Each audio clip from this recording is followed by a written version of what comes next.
Kolkata night riders आज royal Challengers Bengaluru विरुद्ध त्यांच्या जेतेपदाच्या बचावाची सुरुवात करणार आहे। 3 वेळा विजेतेपद मिळवणारा हा संघ 22 मार्च रोजी ईडन गार्डन्सवर त्यांच्या सर्वात मोठ्या प्रतिस्पर्ध्यांपैकी एकाशी सामना करेल। केकेआरने मागील आवृत्तीत वर्चस्व गाजवले। 2024 मध्ये आरसीबीला दोनदा हरवले। त्यांनी बेंगळुरूमध्ये फाफ डु प्लेसिसच्या नेतृत्वाखाली संघाला 7 विकेट्सनं पराभूत केले आणि नंतर घरच्या मैदानावर एका धावेने विजय मिळवला। त्या सामन्यात आंद्रे रसलने केकेआर साठी सर्वाधिक प्रभाव पाडला, कारण त्याने 3 विकेट्स घेतल्या आणि 27 धावा केल्या। या हंगामात विद्यमान विजेता त्यांचा मार्गदर्शक गौतम गंभीर आणि आता माजी कर्णधार श्रेयस अय्यर यांच्याशिवाय आगामी सामन्यात प्रवेश करेल।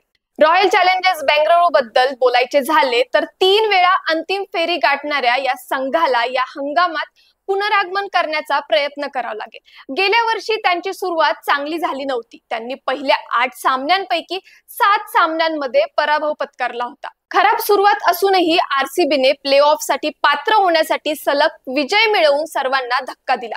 अखेर त्यांना राजस्थान रॉयल्स कडून एलिमिनेटर मध्ये 4 विकेट्सने पराभव पत्करावा लागला आणि स्पर्धेतून बाहेर पडावे लागले।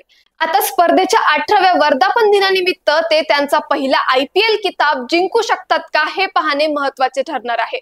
आयपीएल मध्ये कोलकाता नाईट रायडर्सने रॉयल चॅलेंजर्स बेंगळुरू विरुद्ध 34 वेळा सामना खेळला आहे। 3 वेळा विजेत्या संघाने 20 विजयांसह हेड टू हेड सामन्यांचा विक्रम चांगला केला आहे, तर आरसीबीने 14 वेळा सामना जिंकला आहे।